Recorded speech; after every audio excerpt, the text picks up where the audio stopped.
दुश्मनों से भी जो मनवा ले अपना वजूद, उस तलिस्म में किबरियाई को अली कहते हैं। हाँ, अल्लाह अकबर। अच्छा, एक और बात, कुरान को पढ़ने के लिए जबान चाहिए। ऐसे अली जबान का मोहताज नहीं। मैं चाहता हूँ कि आपके मजमे में जो ये बच्चे बैठे हैं, ये भी अपने पल्ले कुछ डाल के ले जाएं। अब ऐसा है, आपने देखा होगा, हो सकता है आपके इलाके में भी कोई मिसाल हो कि कोई बच्चा पैदाइशी गूंगा हो। कभी नहीं देखा? होता है, तब रहाना करोगे तो बात आगे बढ़ेगी। होते हैं ना पैदाइशी गूंगे, यानी ज़बान नहीं रखते, मजलिस में बैठे होते हैं। मैं उधर रैया मुहर्रम पढ़ता हूँ, वहाँ एक उसकी ज़बान काम नहीं करके नारा लगवाता है, ज़बान काम नहीं कर रही। हाँ, तो उससे मुझे पता चला ज़बान नहीं बोल सकती, दिल में अली है।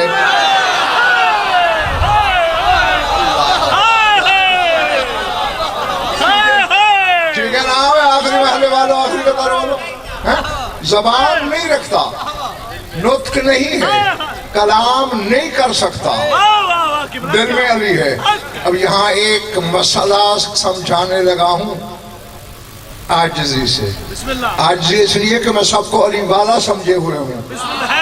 हाँ, अगर मुझे शक हो ना कोई एक भी अली वाला नहीं बैठा तो मैं नाखून की नोक पे भी नहीं लिखूंगा। हाँ, अगर किसी को झुकते हैं तो अली की वजह से, किसी से मुंह फेरते हैं तो अली की वजह से,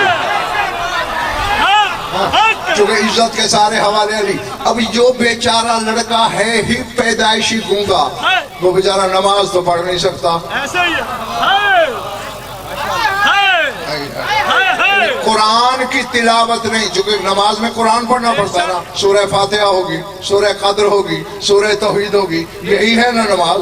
तस्बीह होगी, जिक्र होगा, दुआ होगी, और वो तो बेचारा गूंगा है, पैदाइशी गूंगा है, जबान है ही नहीं, नमाज नहीं पढ़ सकता। नहीं, अब लिखवा के लाओ उलमा से कि इसका हिसाब क्या होगा।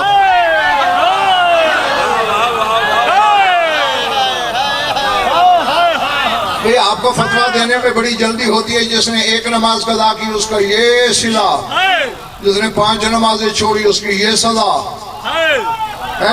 सजाओं के तो माहिर बने फिरते हो, जरा इस गूंगे की सजा बताओ, तो वो यही कहेंगे बेशक नहीं पढ़ सकता, अल्लाह करीम है, इसकी तो उसे माफी मिल जाएगी, लेकिन ये देखो 14 दिल में है।